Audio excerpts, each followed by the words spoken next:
नमस्कार, आज हम बात करेंगे एक हॉट टॉपिक पर, टैरिफ वॉर। ये क्या होता है, क्यों इतना हंगामा इसके बारे में हो रहा है और भारत पर इसका क्या असर पड़ेगा। चलो मैं आपको 5 सिंपल पॉइंट्स में इसको पूरी तरह समझाने की कोशिश करती हूँ। सबसे पहला पॉइंट, टैरिफ वॉर होता क्या है।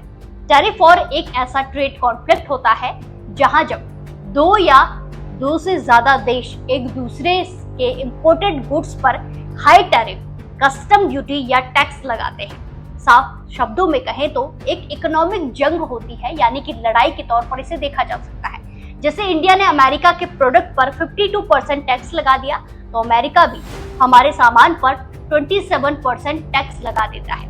बस ये एक चेन रिएक्शन बन जाता है। आपको बता दें कि देश अपनी लोकल इंडस्ट्रीज को प्रोटेक्ट करने के लिए, सेव करने के लिए, बचाने के लिए ऐसा करता है और इसी के साथ दूसरे देश को प्रेशर देने के लिए भी ऐसा किया जाता है। ऐसे गुड्स की प्राइस बढ़ जाती है, ट्रेड कम हो जाता है और कंज्यूमर्स को, यानी कि हमको जो सामान खरीद रहा है उसे ज्यादा पैसा देना पड़ता है।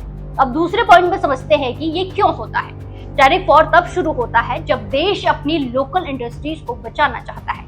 जैसे इंडिया अपने स्टील या मोबाइल मैन्युफैक्चरर्स को बचाना चाहते हो, प्रोटेक्ट करना चाहते हो, या फिर कभी पॉलिटिकल रीजन इसकी वजह बनते हैं। जैसे एक देश दूसरे को दबाव में लाना चाहता है, तब टैरिफ को बढ़ाया जाता है।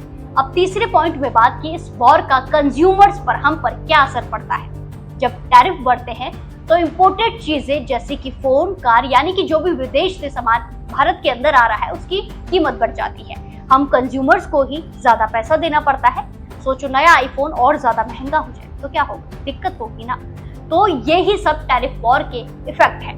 अब चौथा पॉइंट की इसका ग्लोबल ट्रेड पर क्या असर पड़ता है। टैरिफ वॉर से ट्रेड कम हो जाता है, कंपनियों के लिए रॉ मटेरियल इंपोर्ट करना मुश्किल हो जाता है और सप्लाई चेन इसकी वजह से डिस्टर्ब हो सकती है।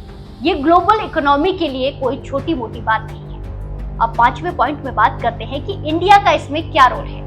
इंडिया इस टैरिफ वॉर में अपनी इकोनॉमी को स्ट्रॉन्ग करने की कोशिश कर रहा है। हम अपने प्रोडक्ट्स को प्रमोट करते हैं, इसी के साथ साथ दूसरे देशों के साथ बैलेंस भी रखना पड़ता है। आगे क्या होगा ये तो टाइम बताएगा।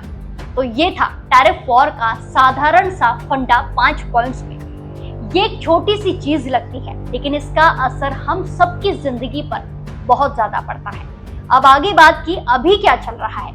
हाल ही में अमेरिका ने चाइना के सामानों पर 145% टैरिफ लगाया और जवाब में चीन ने अमेरिका के सामानों पर 125% टैरिफ लगा दिया।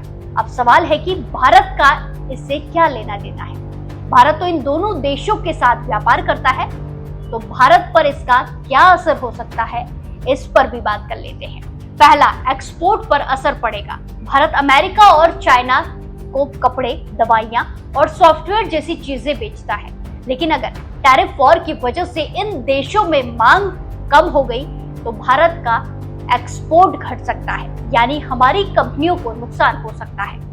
दूसरा इफेक्ट ये कि महंगाई हो जाएगी। भारत चाइना से इलेक्ट्रॉनिक, स्मार्टफोन के पुर्जे और मशीनरी जैसी चीजें इंपोर्ट करता है। अगर टैरिफ वॉर से इनकी कीमत बढ़ी तो भारत में सामान महंगे हो सकते हैं। स्मार्टफोन, टीवी या कार की कीमतें बढ़ने के साथ ही साथ सीधा असर कंज्यूमर की जेब पर पड़ेगा। भारत में महंगाई बढ़ सकती है, साथ ही साथ नौकरियां और कमाई पर भी इसका सीधा असर पड़ेगा। लेकिन इसी के साथ साथ एक अच्छी खबर भी है। टैरिफ वॉर की वजह से कुछ कंपनियां चाइना से भारत में अपनी फैक्ट्रियां ला सकती हैं। इससे भारत में इन्वेस्टमेंट बढ़ेगा, निवेश बढ़ेगा और मेक इन इंडिया को बल मिलेगा, यानी नए रोजगार और विकास के अवसर खुलेंगे। तो दोस्तों, टैरिफ वॉर भारत के लिए चुनौती भी है और एक अवसर भी है। अब ऐसे में देखना होगा कि सरकार और उद्योग क्या करते हैं। इनको मिलकर इस स्थिति का फायदा उठाना होगा। आप क्या सोचते हैं, क्या भारत इस टैरिफ वॉर को अपने हक में कर सकता है, इसका फायदा उठा सकता है? हमें कमेंट कर जरूर बताएं। बाय बाय, जल्द मिलते हैं एक नई वीडियो के साथ।